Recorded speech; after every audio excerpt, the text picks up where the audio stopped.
Hello, in this video I'm gonna walk you through the financial model Excel template. I will show you the main inputs, the core outputs, reports and charts. So let's get started.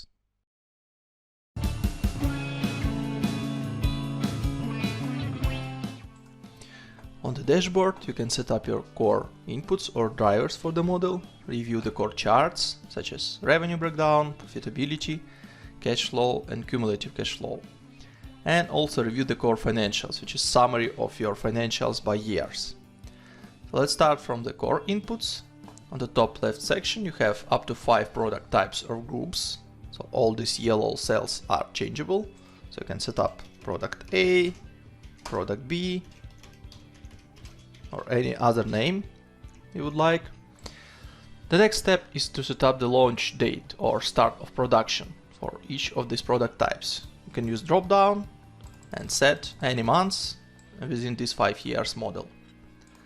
The next step is to set up your production volume maximum monthly capacity in units. What does it mean?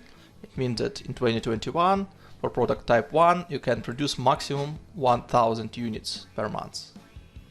Obviously you will not produce the maximum monthly capacity, so there is a monthly capacity utilization percentage. This is by product types and by years. And for example, if you put here 80%, it means that for 2021, in average, you will produce 800 units per month instead of maximum 1000 units. So this percentage can grow over time, for example, 80, 82, 84, etc. And obviously, after you produce these product types, you need to sell it. So in this step, you can set up the product sales price per unit. It can also be changeable by years and by product types. Finally, on the top, you can set up the inventory percentage, because obviously you need some inventory to produce these product types. So once you set up all these fixed expenses, variable expenses, COGS, wages, Capex and asset steps, you may review your core financials and core charts. I will explain a bit later about other tabs.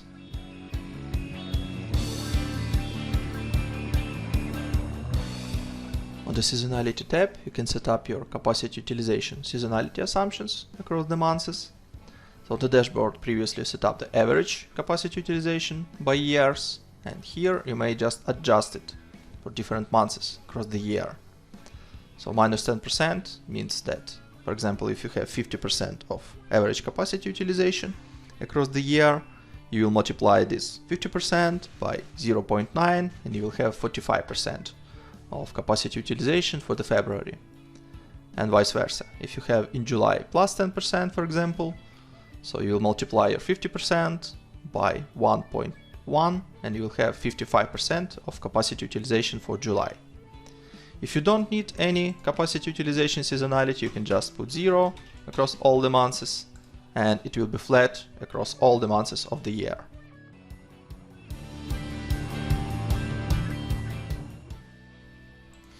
Also on the dashboard you may set up your working capital assumptions. There are two main sections, which is accounts receivable and accounts payable. Accounts receivable applied to revenue and accounts payable applied to COGS. You have up to 4 time frames to set up, from 0 to 30 days, 31 to 60 days, 61 to 90 days, and 90 to 120 days. So in total for each column this should be 100%. So if you set up 20, 20, and 20, the final time frame will show you the last part to have in total 100%, which is in this case 40%. Or it can be 50% first month, 50% second month, 0 and 0. So if you go to the balance sheet, you may see the accounts receivable calculation based on the AR revenue assumptions and accounts payable calculations based on COGS accounts payable assumptions.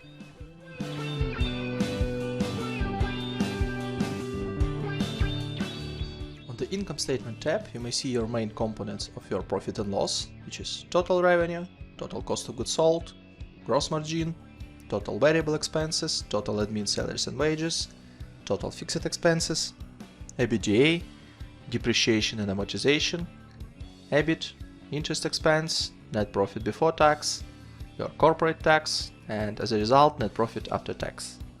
Please note that each category has its own subcategories, so you may click on this plus button and see the utilization, for example, for fixed expenses, or for variable expenses, or for example for the revenue. On the cash flow statement, you may see your cash flow broken down by cash flow from operating activities, cash flow from investing activities, and cash flow from financing activities. The same information you may see on the cash flow statement in a direct method, operating, investing, and financing activities, but in more collapsed form. Just easier to see the information here. And the balance sheet will show you the breakdown of your current assets, non-current assets, current liabilities, non-current liabilities, and equity by its subcategories. The summary of three statements you may find on the Financial Statement Summary tab. On the top you have income statement broken down by 5 years, and the selected year, which you can change here, broken down by months. Below you may see the same information on the chart form. The next set of tables and charts will show you the balance sheet, main KPIs broken down by 5 years and selected year by months. And the last part will show you the cash flow statement breakdown for the 5 years and for 12 months for the selected year, as well as charts with the same information.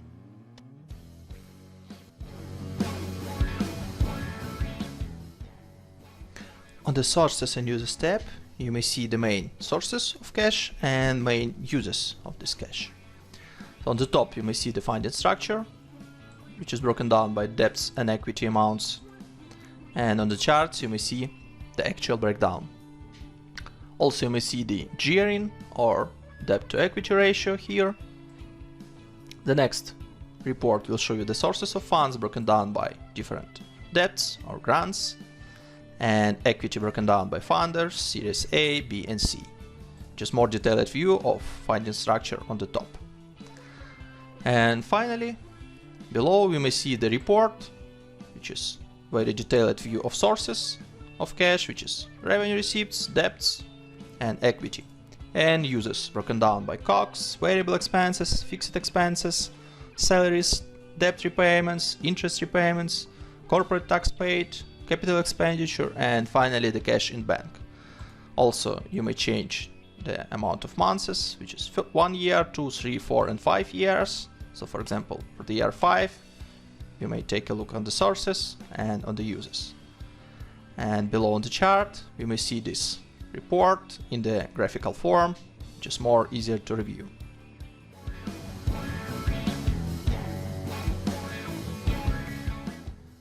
On the Financial Charts tab, you may see the main financial outputs in the graphical form. So on the left side you may see the chart for the 24 months, and on the right side you may see the chart for the 5 years or 60 months. So the top couple of charts will show you the revenue breakdown by product types. The next couple of charts will show you the cash balance for the 2 years and for the 5 years. The next couple of charts will show you the operating cash flow, broken down by cash inflow and cash outflow. The next couple of charts will show you the EBITDA breakdown, which is revenue, COGS, and OPEX. And finally, as a yellow line, you may see the resulting EBITDA value by months. And finally, on the last couple of charts in this tab, you may see the EBIT value by months.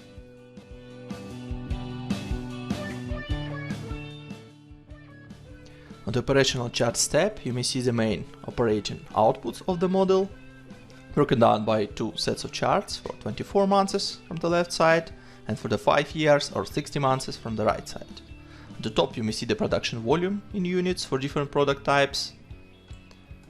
The next couple of charts will show you the productivity outputs, which is revenue per day and OPEX per day in average. And finally, on the last couple of charts, you may see the workforce productivity, which means that revenue per one employee and OPEX per one employee, broken down by 2 sets of charts for 24 months and for the 5 years.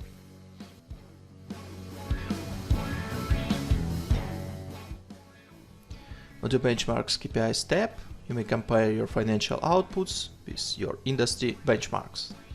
So you have 5 different benchmarks which is gross margin, contribution margin, net profit, EBITDA, salaries and wages as a percentage of revenue.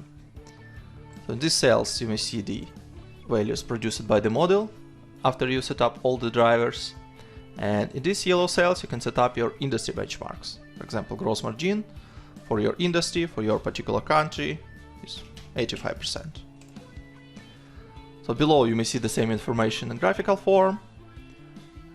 As the orange columns you may see the industry values or industry benchmarks, and as a blue column you may see the values produced by the model. So you may compare it on the graphical form as well.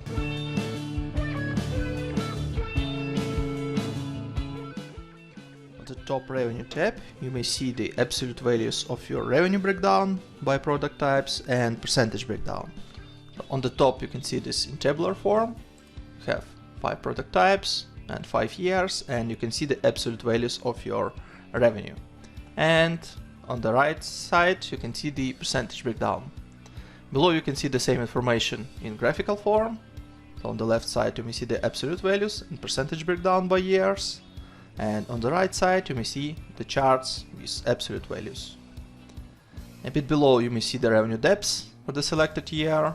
This year is also changeable, so you may review the revenue depths and monthly run rate for example 2024. And finally you may see the revenue bridge between these 2 years, which are also changeable. So you can set up, for example, from 2022 to 2024, and you may see the main drivers of your revenue growth by different product types.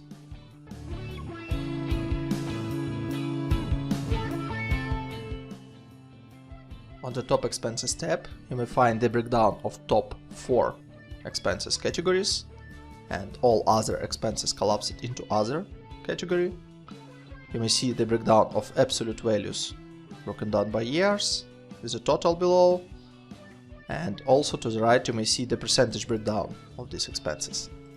The same information you may see on the charts below, which you may find the percentage breakdown and the absolute values breakdown. On the couple of charts below you may find expenses depth and monthly run rate for selected year. You are able to change this year, and you may see the absolute values and percentage breakdown on the pie chart. On the expenses bridge you may find the main drivers of expenses growth between these 2 years. These years are also changeable, so you may select the first year and you may select the last year. And you may see that total expenses starting in 2020 will change to total expenses in 2024 by this waterfall.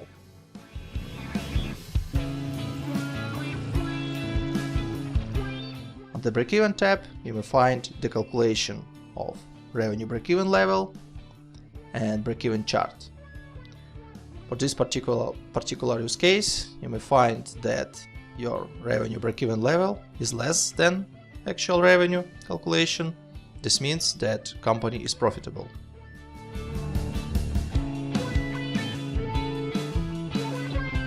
On the valuation tab you may see the calculation of company valuation based on the cost of equity, which you may input here, cost of loans you previously inputted on the dashboard, calculation of resource share you may see here, there is also tax rate, and here you may find the weighted average cost of capital. In the valuation model there is 2 valuation methods, which is EBITDA multiple and revenue multiple. You may select one of them, and below you may input multiple of methods. Based on this information we can see terminal value, which is calculated on unlevered free cash flow. You may see the present value of unlevered free cash flow, NPV, and multiplicator evaluation for this particular company.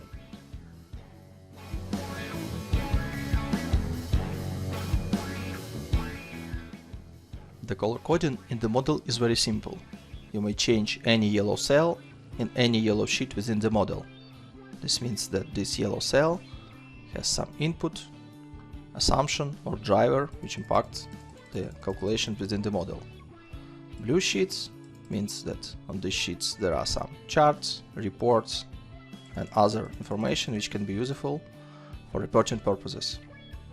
On the tabs without color, you have some extra calculations related to revenue, to debts, equity, inventory, and everything which is needed for the reporting. Additionally, you have Contents tab, which allow you to navigate across the model very simple. So you may click on any report and you can go back. It is broken down by reports, assumptions, statements, and setup.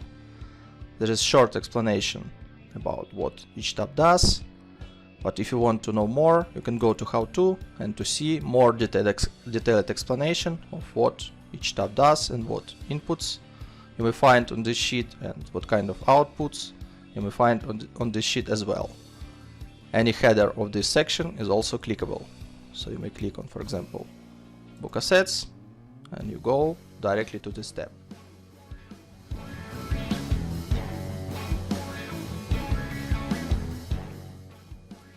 On the Wages tab, you can input your headcount by categories, with hire and fire date, with annual salary, with ability to input different number of employees by years, with annual salary rise percentage, with monthly bonus and tax rate. Let me give you a couple of examples. Let it be CFO, which you are going to hire in March 20. You're not going to fire him, so the fire date will be December 24. So annual salary can be $50,000, and this will be one CFO over the time. So you may see one CFO, which is one headcount, starting from March till the end of the model, which is December 24. Also, you can input 5% of salary growth rate.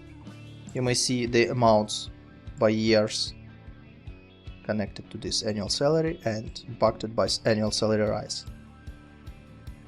Let's set up 10% monthly bonus and 5% of tax rate. So you may see below the calculation of salary broken down by months, monthly bonus, which is 10%, and 5% of monthly taxes related to the payroll. Another option would be admin account, which will start in April, which will grow till the end of the model with annual salary of $30,000. Let it be in year number 1, 2, then 4, 6, 8, and 10 headcounts. 3% of annual salary growth, 5% of monthly bonus, and 5% of payroll tax rate. So in here you may see total staff numbers, which is 2 for the year number 1, 2020. Starting from year 2021, you have 4, then 6, 8, and 10 in the last year of the model. Again, calculation of salaries for these two, in this case 4 headcounts, calculation of bonuses, and calculation of monthly based taxes. You may see an income statement, total salaries and wages, and here you may see the total amount of bonuses, payroll taxes, and wages for these headcounts.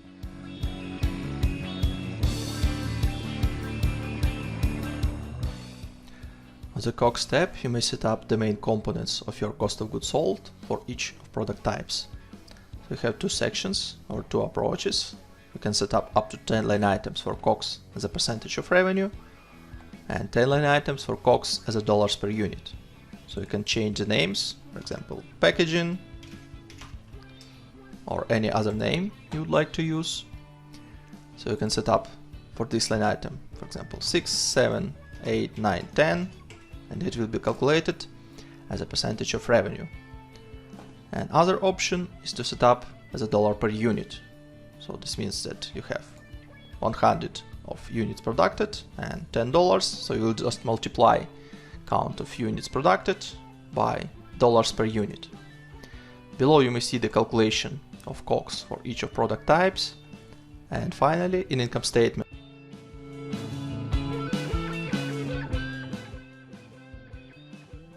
expenses tab, you may set up to 6 categories of your variable expenses as a percentage of total revenue.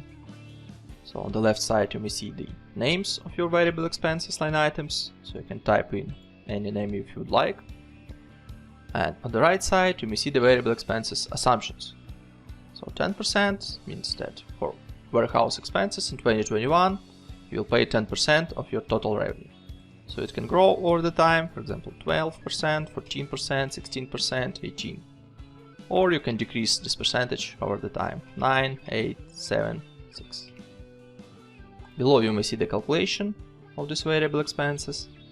And finally, income statement, under the variable expenses category you may see the line items and monthly values for your variable expenses.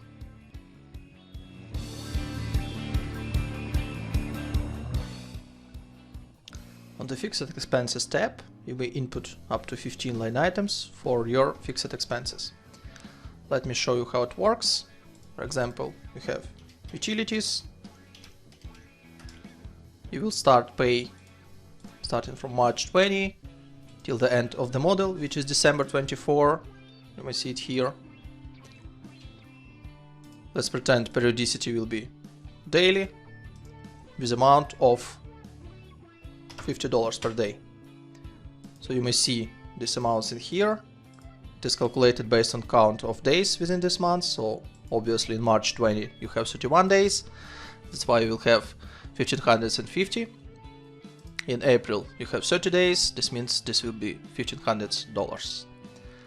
Also you have ability to input some growth rate year over year.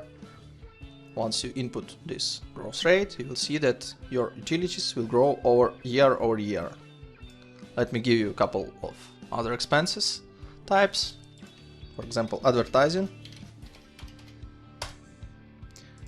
Let it start in March and finish in August 24. This will be on weekly basis with amount of $100 without any growth. So starting from March till August 24, you have $400 per month, which is 4 weekly payments each month. And that's it. Another option is bi-weekly. For example, $500. You can start from July, for example, and you will have 2 payments, which is 2 bi-weekly payments within the month. $500 multiplied by 2, you have $1,000 per month. Again, you can input some growth rate and you will see that your advertising expenses will grow year over year till the August 24, which is the last date of this expense type. Another option, office setup, which can be one-time payment, which will happen in February 20 with amount of $5,000. Obviously you should not input any growth rates because this is just one-time fee, and you may see that office setup will happen in February 20 with this amount. Another option, insurance, let it be start from January 20 till the end of the model, and it can happen monthly with $1,000 per month, with 5% of growth first year, 3% of growth second year, 2% of growth third, and 1% year number 4. So you may see this calculation here. Starting from January 21, it will grow for 5%, which is $50. And starting from January 22, it will grow for 3%, which is additionally $32. Another option, quarterly. You may see that insurance will be paid $1,000 each quarter. You can start it, for example, from February, and this will be shifted to 1 month forward. Another option, semi-annually. In this case, you will have insurance payments once per half a year, again with a percentage of growth. And the last option is annual payments or yearly payments. You'll pay one time per 12 months. Starting from February till December 24. For each expense type, you can use growth rate, and The calculation you may see in here. Also in income statement you may find total fixed expenses group. If you will ungroup this section, you can see these amounts broken down by months and by fixed expenses line items.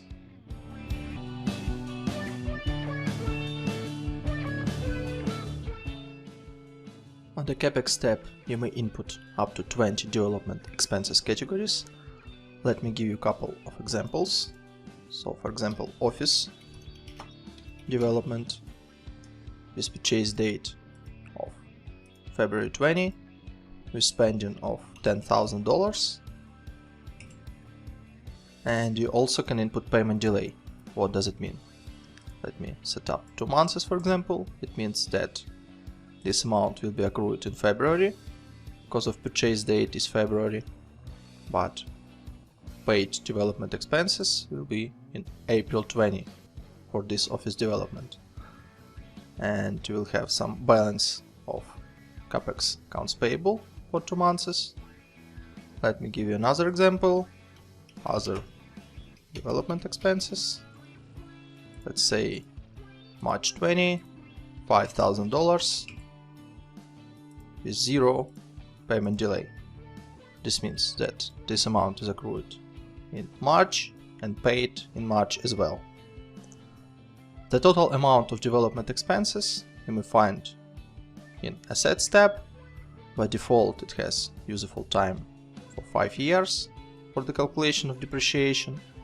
You may find calculation of depreciation for development expenses in here. Here you may also find capital expenditure and closing net book value. Additionally, you have up to 6 placeholders for other assets. For example, other assets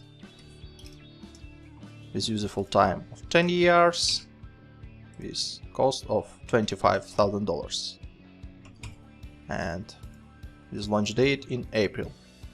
You may find it in here. You can see capital expenditure. You may see book depreciation by months for these amounts, and you may see closing net book value. The total amount of depreciation you may find in income statement. On the cash flow you may find cash flow from investing activities for these assets, and on the balance sheet you may find fixed assets amount under non-current assets and Capex prepayment and Capex payables as well.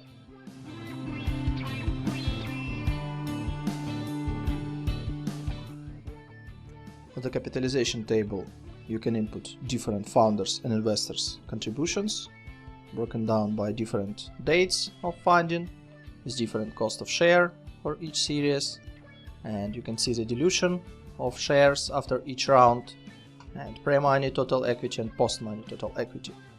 Let's pretend that we have 2 founders, founder 1, founder 2. So total amount of shares for founder 1 can be 10,000, for founder number 2 20,000. Let's imagine that cost of share will be $2 and the date of founding is February. This means that investment for founder 1 is $20,000, for founder 2 is $40,000. In total they invest $60,000, which you may see here. The dilution is 33 to 67% of shares. So let's pretend that for Series A we have 1 investor and the date of issuance is May. Cost per share is $5 per share and number of shares is 1,000. So total amount of investment will be $5,000. You may see that before the Series A total equity was $60,000, after is $65,000, and investor 1 will have 3.23% of shares, and the shares of founder 1 and founder 2 also diluted, 32.26 and 46.52%. You can also input some amounts for Series B and Series C. The same way you can set up the date, cost of share, and up to 5 investors with up to 5 placeholders for number of shares. The amounts of funding you may see in the cash flow, in the ordinary equity risings, and you may see the balance sheet, which shows you the total equity by months.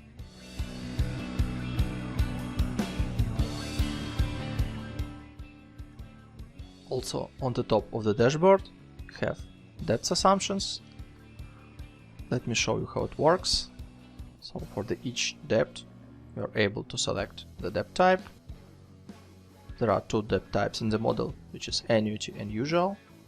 Annuity means that each monthly payment, which consists your debt repayment plus interest expenses, will be equal each month. In case if you will select usual, your main debt repayments will be equal parts, and interest will be just interest on the debt's closing balance. Let me give you an example how it works. So you may input some amount of the debt, the launch date, term will be 60 months, and interest can be 5%. You may also input the grant, which is just simple amount, which is paid in some specific months, and that's it.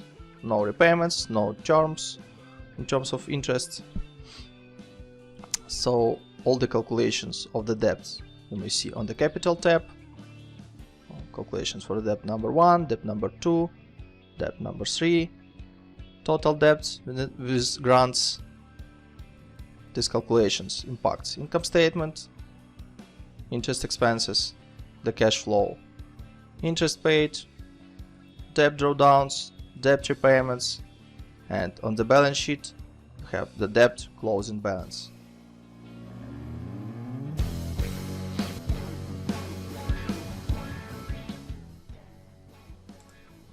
On the top of the dashboard you have currency denomination and taxes setup. So currency inputs means that you can input all your drivers for the model using one currency. You have currency outputs. It can be the same as currency inputs, and it can be different from currency inputs. So let me give an example. When you input in United States dollars, you have euro as an output, and for this case you can set up currency exchange rate. This is 1.2 for example. In this case you will have in the model all your inputs in United States dollars, all your outputs in euros, and there will be conversion rate between currency inputs and currency outputs. Additionally, you have denomination, which means that you can denominate all your outputs on the reports. In this example, you have denomination is 1000, mean that your outputs is denominated by 1000.